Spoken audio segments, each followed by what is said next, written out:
Hey there, kids, it's me, Mr. Creepypasta, and tonight I'm going to bring you the first episode of a bit of an experiment. I've been wanting to mess around with a little bit of true crime story time for a couple of months now, and I think I might have gotten my first of a few scripts together.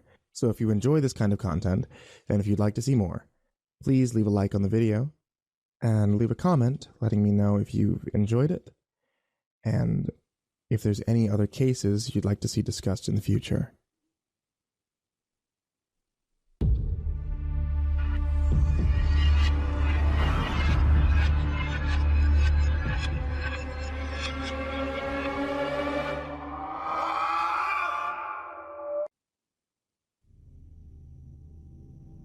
Secrets are one of the many things that tie us together as human beings.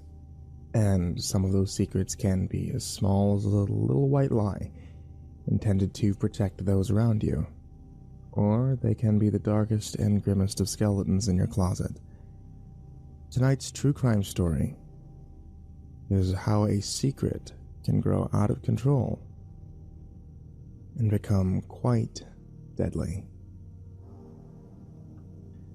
Charles Morgan, age 39, was a successful businessman who owned and was the president of his own escrow agency. It had been stated that he was a potential witness in a land fraud case against a highly known crime boss. On the day of March 22, 1977, Morgan left his home in Tucson, Arizona to take his two daughters to school. He disappeared after dropping them off for 3 days. 3 days after the original disappearance, Morgan came back home at 2 in the morning. His wife, Ruth Morgan, stated that he had been missing a shoe, had a plastic handcuff around his ankle, and had his hands bound by a zip tie. Charles could not speak and had to use a pen and paper to communicate. He stated that he had been kidnapped and tortured. Morgan also stated that the inside of his throat had been coated by a hallucinogenic drug.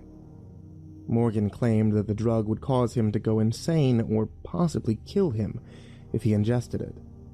Charles asked his wife to move his car for him because he did not want them to know he was back at home. He never stated who the mystery people were. He also instructed Ruth to not contact the police or go to the hospital, as it could result in a hit being placed on them and their families. For an entire week, Ruth aided Charles. She fed him with an eyedropper in order to prevent any discomfort. Before Charles regained his voice, he hinted at a secret identity. Morgan claimed that he was an agent that worked for the federal government. He stated that his work revolved around fighting organized crime. He stated that the mystery people he did not want to know he had returned had taken his treasury identification. Due to the events during his kidnapping, Charles became paranoid. He started to wear bulletproof vests, as well as driving his daughters to and from school every day. He told the school that only he could be the one to pick them up, and they cannot allow anyone else to do so. 2 months after the first incident, Charles disappeared again.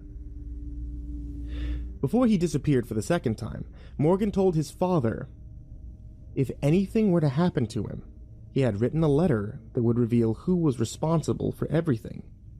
Although the letter was never found, 9 days after his disappearance, an unknown woman called Ruth. The woman stated, quote, "Chuck is all right." Ecclesiastes 12:1-8. The reference the woman was making is from a Bible passage that states, "Men are afraid of a high place and of terror on the road. Remember him before the silver cord is broken and the golden bowl is crushed. Then the dust will return to earth as it was, and the spirit will return to God, who gave it." 2 days after the mysterious phone call, Charles Morgan was found shot to death in the desert, still wearing his bulletproof vest. Morgan was shot once in the back of the head with a bullet from his own gun, a .357 Magnum. His gun was found next to his body. In Morgan's car, local police found a note with directions to the crime scene, written in his own handwriting. They also found a pair of sunglasses that did not belong to Morgan.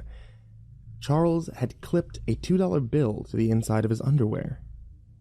On the front of the bill had 7 Spanish names written on it, ranging from letters A to G.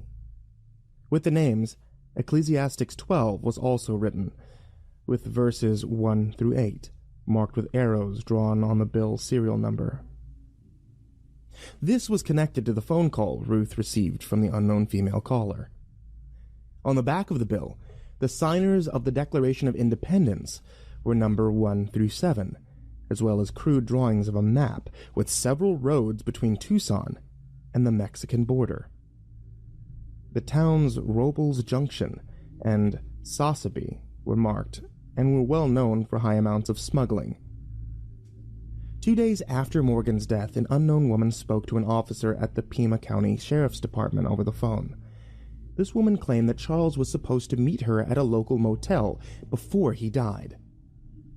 She stated that her nickname was Green Eyes, and that she was the same woman that had called Ruth to tell her Charles was okay, and the Bible verse.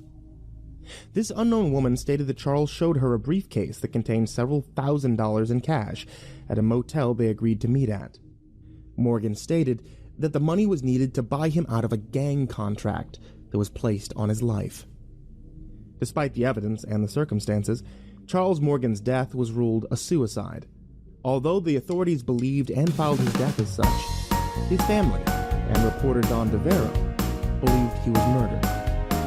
Ruth Morgan stated that there is no way Chuck would have committed suicide, and if he had ever contemplated suicide, he would have left a letter for his girls and for me. Don DeVero stated, "I've never seen in all of my years as a journalist a fellow take himself out in the desert wearing a bulletproof vest and shoot himself in the back of the head." Other investigators also believed his death was suspicious, however they could not change the ruling. 3 weeks after Morgan's death, 2 men claiming to be FBI agents came to his home. These 2 men tore through Morgan's home and searched for a lengthy amount of time. It is not known if they've ever found anything in the home. Ruth stated about the encounter that, quote, "They opened and closed their identification very fast. They said they wanted to come in and look through the house. They never said what they were looking for. And to this day, I don't even know what they were looking for." DeVero contacted the FBI to gain more insight on why they sent agents to Charles Morgan's home. Their response was that they've never heard of Charles Morgan and did not send anyone to his home. The murder of Charles Morgan still remains unsolved. The case appeared on an episode of Unsolved Mysteries on February 7th of 1990. After the case aired on the show, several phone calls were received in relation to the Morgan case. Don DeVero investigated multiple leads as a result of the airing. DeVero learned that Charles Morgan was heavily involved in the money laundering activities through his escrow company in Tucson. Starting in 1973 and ending when he died, Morgan was also involved in a large amount of gold and platinum transactions. He had received a large amount of money from doing these transactions, and some of the money he received apparently came from Southeast Asia. DeVero discovered that Morgan had duplicate records of the illegal transactions. He now believes that Morgan was killed because of the records that he possessed. Although Charles states that he worked against organized crime, some believe that he was actually involved in it. In the 1970s, Tucson and other cities in Arizona became a mafia powerhouse, since Arizona is warm in climate and, at the time, had a controversial criminal justice system. The mafia was immediately drawn to this location. The mafia movings began with former New York Don Joseph Bonanno. After he moved to Arizona, more than 500 racketeers moved to Tucson in the 70s. The influx of mafia members led to an increase of gangland-style killings in the area, including the infamous murder of the investigative reporter Don Bowles. Crime syndicates were interested in Arizona's unique state law that allowed the purchasing of land using numbered blind trust accounts. This allowed mafia members to remain anonymous and successfully launder money at the same time. It was stated that Charles Morgan completed real estate escrow work for at least one mafia family. It is theorized that this mafia may have used Charles to perform escrow work for the purchases of gold bullions and platinum. This would be an easier way for the mafia to launder money. It appeared that Charles began his escrow work in 1973. It appeared that he had several $1 million of escrow work in bullions and platinum. However, in actuality, there was not any bullion or platinum being dealt with. The money was being moved through several escrow accounts, thus making it legitimized. At one point, Charles mentioned to Ruth that money laundering was happening in Tucson. He also stated that he was not involved in the money laundering schemes. Charles also believed and stated that the less his family knew about his activities, the better it would be for all involved. It is commonly believed that Charles Morgan was murdered by members of organized crime in the Tucson area. It is possible that the mafia that Charles Morgan worked for had him killed for knowing too much information about their business and practices. One common theory is suggested that one of the organized crime bosses put out that they wanted Morgan dead.